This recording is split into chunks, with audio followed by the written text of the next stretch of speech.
एक मोठी बातमी येते आहे। स्वारगेटमधील बलात्कार प्रकरणाच्या घटनेनंतर आता तोडफोड सुरुवात झाल्याचे दिसत आहे। एसटी बस स्थानकामध्ये ही धक्कादायक घटना घडलेली होती आणि त्यानंतर आता पुण्यामध्ये तोडफोडीला सुरुवात झालेली आहे, आंदोलनांना सुरुवात झालेली आहे। ठाकरे गटाकडून स्वारगेट बस स्थानकामध्ये सध्या आंदोलन पुण्यामध्ये 26 वर्षांच्या तरुणीवर शिवशाही बसमध्ये अत्याचार झाल्याची घटना घडलेली होती। पहाटेच्या वेळी ही घटना घडली आणि त्यानंतर आता पुण्यामध्ये याचे पडसाद उमटायला सुरुवात झालेली आहे। ठाकरे गटाचे नेते सध्या कार्यकर्त्यांसोबत स्वारगेट परिसरामध्ये आलेले आहेत आणि त्यांनी या ठिकाणी तोडफोड करायला सुरुवात केलेली आहे। या घटनेविरोधात निषेध नोंदवला जातोय आणि आंदोलनाला सुरुवात झाली आहे। येतोय पुण्यामधली ही दृश्य सध्या आपण पाहतो आहोत। स्वारगेट परिसरामध्ये सध्या घडलेल्या घटनेचे पडसाद पुण्यामध्ये उमटायला सुरुवात झालेली आहे। या प्रकरणाची सखोल चौकशी करण्याचे आदेश मुख्यमंत्र्यांनी काही वेळापूर्वीच पोलीस आयुक्तांना दिलेले होते।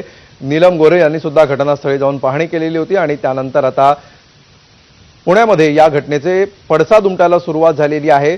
या घटनेचा संताप व्यक्त करण्यासाठी राजकीय पक्ष रस्त्यावर उतरत असल्याचं चित्र आहे आणि त्याच पार्श्वभूमीवर पुण्यामध्ये ठाकरेंच्या शिवसेनेकडून आंदोलनाला सुरुवात झाली। अधिक माहिती घेऊया, आमचे प्रतिनिधी मंदार गोंजारी सध्या आपल्या सोबत आहेत। मंदार,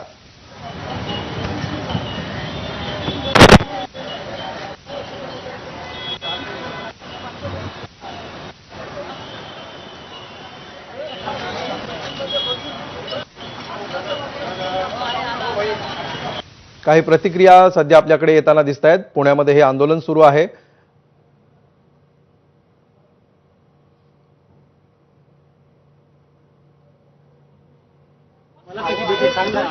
यांच्या अंडर ह्यांच्या उपस्थितीमध्ये इथं रोज बलात्कार होतात।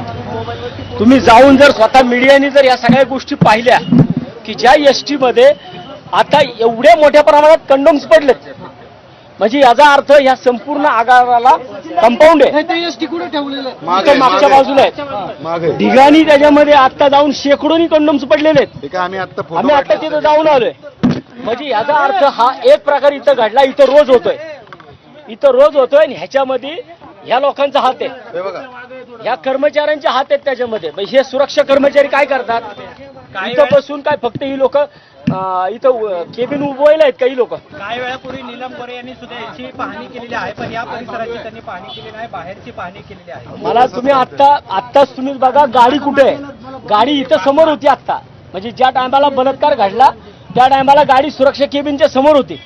जर या सुरक्षा केबिन मधले कर्मचारी जर त्यावेळेस जागेवरती असते, इले आता आतमध्ये जाऊन देत नाहीत, त्या गाडीमध्ये कोणाला जाऊन देत नाही, परंतु ती गाडी इथं समोर होती ना। जर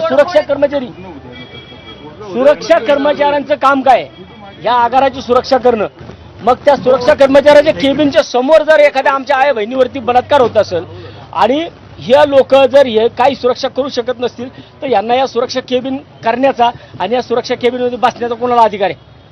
यांना इथं बसण्याचा अधिकार नाही। मी एक विषय नाही, आत्ताचा विषय हा झालेला गंभीर आहे, परंतु तुम्ही जर पलीकडच्या बाजूला गेलात आणि पलीकडच्या बाजूला जाऊन तुम्ही बघा, त्या 4 शिवशाहीच्या गाड्या दाखवा, ज्या शिवशाहीच्या गाड्यांमध्ये अक्षरशः बेडशीट, रग, महिला भगिनींच्या साड्या दाखवू शकता सगळ्यांना 100%।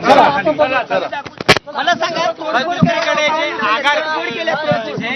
सुरक्षा केबिन तोडले मी आता, कारण आजच्या ह्या सगळ्या विषयामध्ये कारणीभूत कोण असेल तर सुरक्षा कर्मचारी आहेत। कारण सुरक्षा कर्मचाऱ्यांनी आता इथं थांबणं, 20 सुरक्षा कर्मचारी त्यांनी सांगितले, मग 20 सुरक्षा कर्मचाऱ्यांच्या मधील जर त्या सुरक्षा कर्मचाऱ्यांच्या केबिनच्या समोर एका भगिनीवरती बलात्कार होत असेल तर या नालायकांना इथं बसायचा अधिकार नाहीये। बरं, काल ही घटना घडलेली आहे, आगार प्रमुखांना आज सकाळपर्यंत ही घटना माहीत नव्हती असं त्यांचं म्हणणं आहे। मी पण ते आता तुमच्या माध्यमातून ऐकलंय, म्हणजे हा प्रत्यक्षात प्रकार इतका संतापजनक आहे, म्हणून म्हणतो 100% सुरक्षा कर्मचारी याच्यामध्ये सहभागी असणार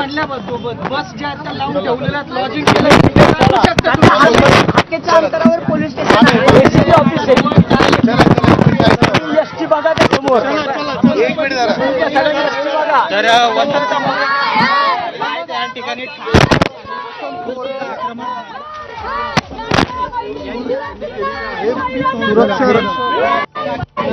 तोडफोड ज्या पद्धतीने कार्यकर्ते आक्रमक झालेले आहेत आणि आपण सगळ्या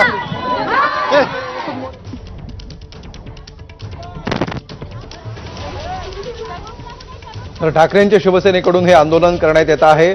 पुण्यातील स्वारगेट बस स्थानक परिसरामध्ये सुरक्षा कर्मचारी या सगळ्याला सर्वाधिक कारणीभूत आहेत असं ठाकरेंच्या शिवसेनेचे नेते वसंत मोरे यांनी प्रतिक्रिया देताना म्हटलेलं आहे. सुरक्षा केबिनच्या समोरच काही अंतरावर ही बस उभी होती आणि तिथे हा गैरप्रकार घडला. एवढे 20-20 सुरक्षा कर्मचारी तैनात असताना सुद्धा असे प्रकार होऊच कसे शकतात असा सवाल त्यांनी उपस्थित केलेला आहे. त्याचप्रमाणे या परिसरामध्ये